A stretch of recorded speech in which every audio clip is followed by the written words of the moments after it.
This is a follow-up video to the charging system test on a 2011 Dodge Avenger 2.4 liter. In that video, Kyle goes through and shows you how to test the control circuits on the alternator. Now, if you haven't seen that video yet, be sure and check it out on his Instagram page, or you can also see it on the DYVO Instagram page. In his video, he does a great job at showing you how quickly you can go through testing the system.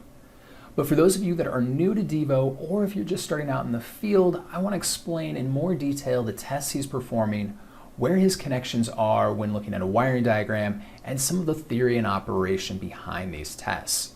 Now, Kyle starts off by explaining that this vehicle came in for a charging system problem, so I'm sure that there were several warning lights that were on the dash that came on, and that's why the customer brought it in. And we can see that one of his steps is he starts with looking at diagnostic trouble codes, and you can see that he has 3 different codes pertaining to the charging system. All right, folks, I got a real quick one for you. 2011 Dodge Avenger, and the alternator is not charging. We have a P0622 generator field control circuit open. We're gonna run an active test. Now, he said he's going to run an active test. This is our bi-directional controls that we have with a scan tool to allow us to control certain things on the vehicle. We can turn lights on or off. We can make power windows go up or down. And in this case, what he's doing is he's commanding the PCM. He's telling the powertrain control module to turn on the generator field control. If we look at our wiring diagram, we can see our powertrain control module is right here, and we have a generator field control, and it's this wire that goes down here and connects to the generator or alternator. Same terminology we're using here, generator or alternator, same thing.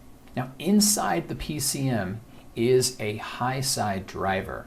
So whenever we hear the word driver, what we can think of is just basically a switch inside here. And because it's a high side driver, that means that it connects to a positive circuit. Okay, so almost think we've got our positive that comes in here. Let's actually do this in red. This up here comes from our battery, goes to the totally integrated power module, or TIPM, comes through this fuse, and comes to this positive wire. This may not actually be where the high side driver is pulling its power from, but I'm just showing you this to kind of make this this example here. So we have this wire that comes in here. It's a little thick. Let's go to there. Okay, it connects to this fused battery plus that comes up here.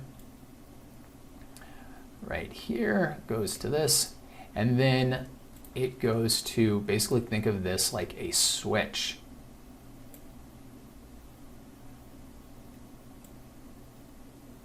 Connects to this wire in here.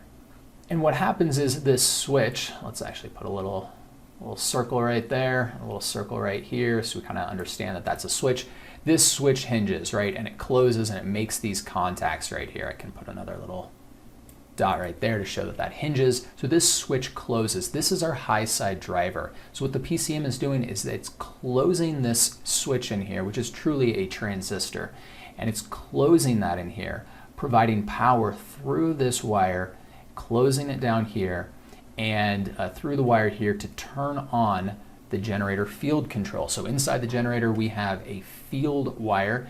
This field wire, when it's energized, so when we send power to it, it becomes an electromagnet inside the generator. The electromagnet is inside the rotor, or the rotating assembly of the generator, and that creates this electromagnetic field with alternating north and south poles. These poles induce an electromagnetic field into the stator, or the stationary windings of the generator. Without this field control, we can't energize the field coil, meaning that we can't create the electromagnet and we cannot induce a voltage into the stator, and that means that the generator or the alternator does not output any voltage. So what he's first doing is that he's using his scan tool in the bidirectional or actuator test mode, and he's telling the PCM to turn on the generator field control. Now, the way that this works is that if this switch closes, or this transistor is on, this high side driver, and it puts power down here to the field wire, the field coil, this alternator is going to output the most that it possibly can. Now, obviously, we don't want our alternator just always outputting the most it can, because we would, 1, burn up the alternator, and 2, we're producing way more power for the vehicle than we need. So instead, the powertrain control module switches this on and off, and it does it very quickly. This is our pulse width modulation. So it's turning the switch on and off. Think about the switch closing and opening very, very fast.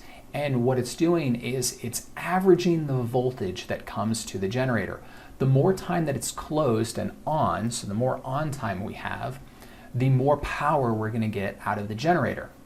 The less time that it's on, and the more time that it's open, the less the generator outputs. So depending upon how quickly this is opening and closing, we can kind of average out our voltage anywhere from 0 volts being fully off and the switch is open, all the way to the full 12 volts or whatever our system voltage is, which would be fully on. And anywhere in between that is going to be a varying state of the percentage that the alternator is technically on and outputting a voltage or a power anyways. With the DYVO loading our control circuit, and what we're looking for is 50% duty cycle. You'll see LED switch, and we should have half the battery voltage. Let's first look at his connections. We can see that the red test lead, which is connected to our big plus symbol here, our positive symbol, that is going to what he said is the generator field control at the alternator.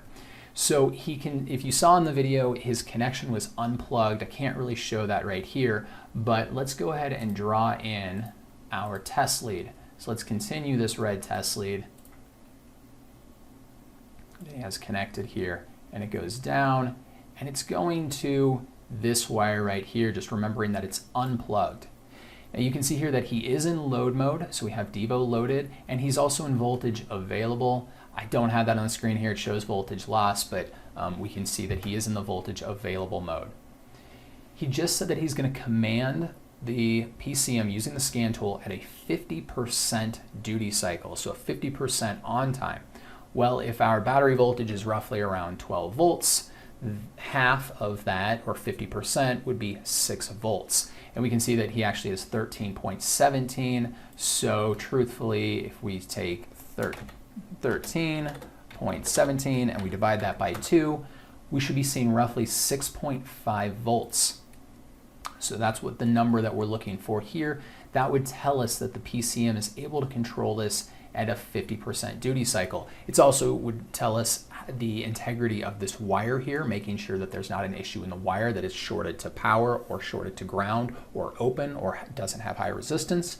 We're also making sure that the PCM has the command and that the transistor up here, that high side driver, is functioning correctly.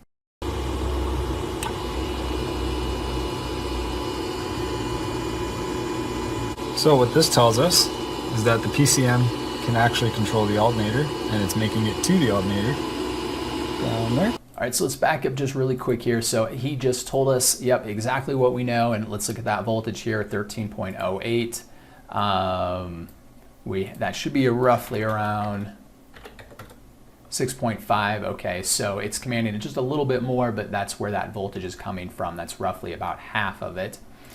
And as he just said that we already know, that means that the wire is intact, everything is good with the wire, we have no wiring issues, and that the PCM is functioning correctly. Now, if you notice the LEDs on DYVO are flashing, they're kind of going green, yellow, red, and you're seeing that go back and forth. The LEDs, remember, every time, so we're testing the positive circuit, okay? So with the red test lead that's coming up to our circuit positive channel, what these LEDs are looking for is every time the voltage is good for the positive side. So if we're at 13.08 volts, we want to be close to 13.08. So every time we're close to that, the LED here is going to go green to say, hey, that circuit is good. You've got your full battery voltage of whatever your system voltage is at. The LED goes green, and we know that that's good. But now what's happening is that would indicate that the switch is closed. The transistor inside here is closed. When that transistor opens and the switch opens up and we're no longer commanding that field control, we get red. And that's because the circuit is now off. So with DYVO and the LEDs, we're able to see that pulse width modulation. Kind of think of this like Noid lights. If you're familiar with a Noid light, you would connect that, it was an LED, to the fuel injector, and you were able to see the Noid light blinking, and that would indicate that that there was control over that fuel injector.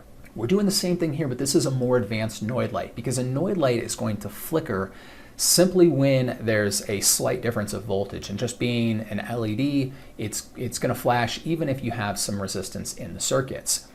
The LEDs on DYVO, even though they are LEDs, they're actually based on software and an algorithm inside DYVO that's really looking at the true voltage and whether or not it's really reaching the full potential or not. So when it does, it's not just illuminating an LED, but it's showing us that we get a green LED. So we know that with 100% confidence that that high side driver is working and it's commanding the field control. Now, the reason that we see yellow in there is because not every time is the high side driver, when it closes, able to make it all the way to the green voltage range. So if we look at here's the quick start guide for DYVO, and on the back of the quick start guide, this is interpreting results and troubleshooting. And so we're looking at our circuit positive, and we're seeing here's when we see our green, yellow, and red LEDs. So green LED is when the voltage drop is between 0.00 and 0.19 volts. So every time we see that green, that means that the voltage drop, or what we're losing, is very, very low. Now, Kyle is in the voltage available mode, and that's why we're seeing a higher voltage here, because remember, we're talking about the difference. That's what this value is based on, is the difference. So we can see up to 0.19 volt loss. That means that if his battery voltage is 13.08, and we can subtract 0.19 volts, anytime we're getting 12.89 volts or greater here, we're going to get a green LED. Now, if the voltage drop, or the difference between our system voltage and what we're measuring, is from 0.2 volts to 0.99 volts, we're going to get yellow. And that's why you can see sometimes when this is flashing, we get a yellow in here, simply because the voltage drop is not at this 12.89. It's maybe a little bit greater, and that's a totally normal thing that happens. Yellow is not a bad indication. It just simply means that you have you have some voltage drop in the system. It's not a very low voltage drop. You have a medium amount of voltage drop. And then every time that transistor is off, that is when we get our red LED. Red LED indicates that the voltage drop is 1 volt or greater. So that means that if our system voltage is 13.08 volts, anytime we read 12.08 on this, we're going to get a red LED. And this is the perfectly normal way of any pulse width modulated or duty cycle controlled system and how it operates. Okay, so the vehicle's running. I'm back probed on the control circuit. All right, so now what he's doing is he's got the connector plugged back into the alternator, and he's back probing in the exact same spot. Okay, so he's he just left his terminal in here. Instead of forward probing, he's now back probing with the alternator. We can hear that the engine is running. Okay, so the vehicle's running. I'm back probed on the control circuit. You can see we do not have charging voltage, and the generator is being commanded 100%. Put this in load mode. So we should expect battery voltage here, which we've got. So this vehicle needs an alternator. All right, so you just heard him. He says that this vehicle needs an alternator, and it does. And he was able to determine that because he can see using the scan tool that the system voltage, the PCM, is seeing the 12 volts of the system. Okay, if it was not seeing that, and it wasn't seeing any voltage, or there was some kind of issue, he would have gone a different direction. But he is able to see that the PCM sees that voltage, and the commanded voltage for it, if we can go back here. All right, so it's sensing 12.18 volts, which is what he's measuring. You can see that on DYVO. On the battery side, it's showing us that. So those fall in line with each other. The target charging voltage, that parameter is 14.26 volts. That's what it's trying to achieve. And because it's not seeing that, it's not achieving that, it's only seeing 12.18 volts, it's commanding the alternator or the generator to be on 100% of the time. So we can see that 100% duty cycle. So it's on all the time. That means that this transistor is fully closed. The high side driver is closed, commanding power down here to our generator to be on 100% of the time. So 100% duty cycle would put that value for our circuit positive at whatever the system voltage is, so the 12 volts. we can see that when he measures it here, so he was in his voltage loss mode, which again just shows us the difference. He switches it to load mode. He turns DYVO on for load mode. And the reason for turning it on load mode is to ensure that this circuit is working, that the wires are good, and that the high side driver is intact and working. We don't actually know if the field control circuit is open inside the alternator. If it's open, we can't take a static reading of this system, of this wire. And a static reading is simply when you're not loading a circuit down. Our traditional multimeters are static testers. They can't load circuits down.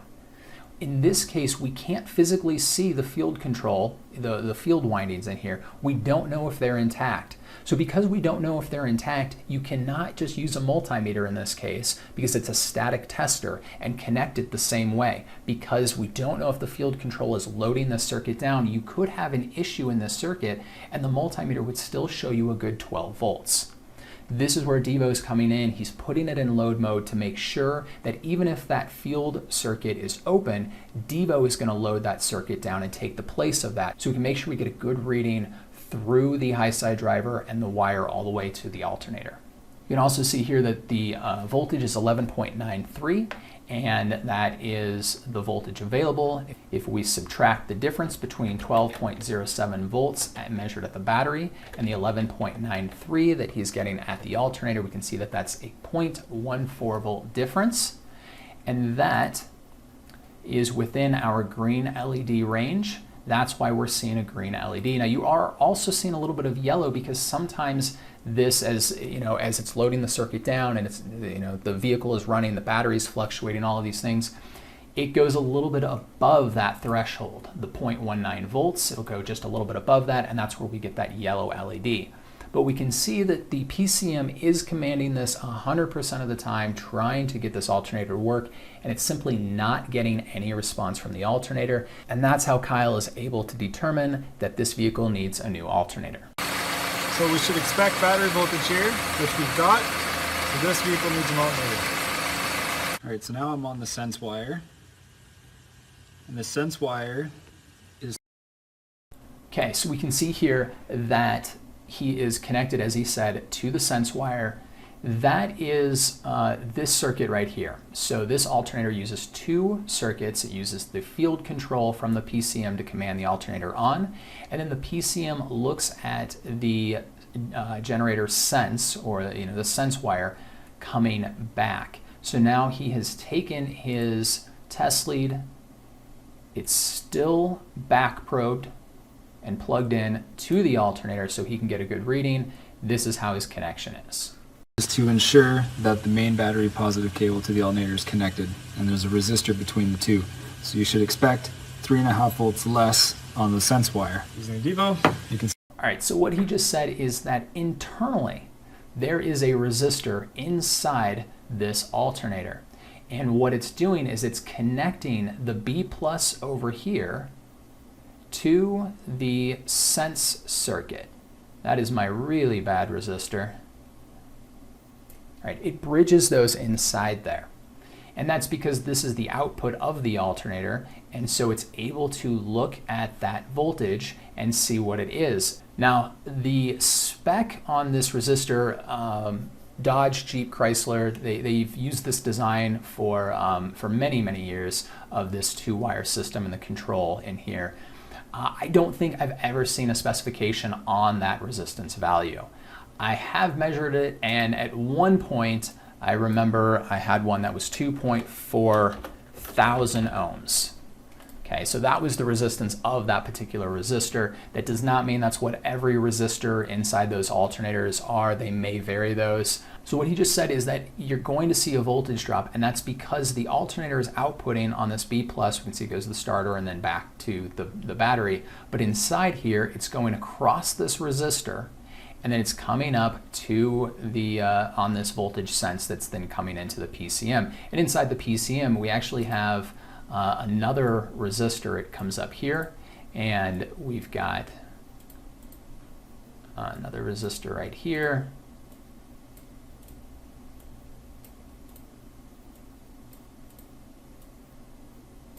All right, Really bad resistor, but we've got another one inside here. And what the PCM is doing is it is looking for that voltage. It's sensing it. And right in here we have what is called a comparator, which is kind of like a little internal multimeter, a little DMM that's measuring the voltage inside here, and it's looking at that on this circuit. Well, we have a resistor here, we have a resistor inside the PCM, so these two resistors are in series, and because of that, the voltage is getting split up between these two, or it's not really split evenly because obviously these are two different resistance values. So what he's saying is that because of this resistor, we are seeing a voltage drop. We're going to see a different voltage here that's on the system. We're not going to see the full 12 volts. If you saw the full 12 volts, that would indicate that this resistance was shorted. So we wouldn't want to see the full 12 volts. If we saw 0 volts, that would indicate that the resistor was open. So we do want to see some voltage drop here. Again, that's probably going to vary depending upon the model and the alternator that's used, because the resistance inside each one probably varies. Let's go back just a little bit to see him do that again. All right, so now I'm on the sense wire. And the sense wire is to ensure that the main battery positive cable to the alternator is connected, and there's a resistor between the two. So you should expect 3.5 volts less on the sense wire. Using the DYVO, you can see that.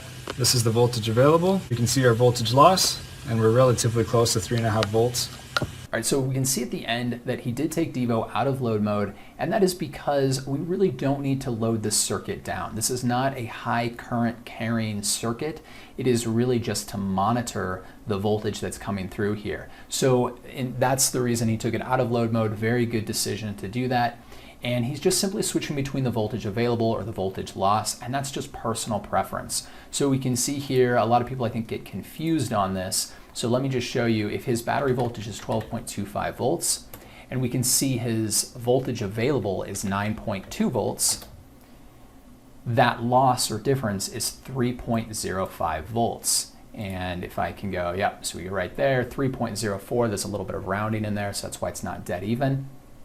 That's just the difference between voltage loss or voltage available. It's showing you both sides of that, where traditionally with a multimeter, you would have had to subtract that yourself, or you would have had to take two different measurements and move your test leads around. But with DYVO, you can just switch between those two.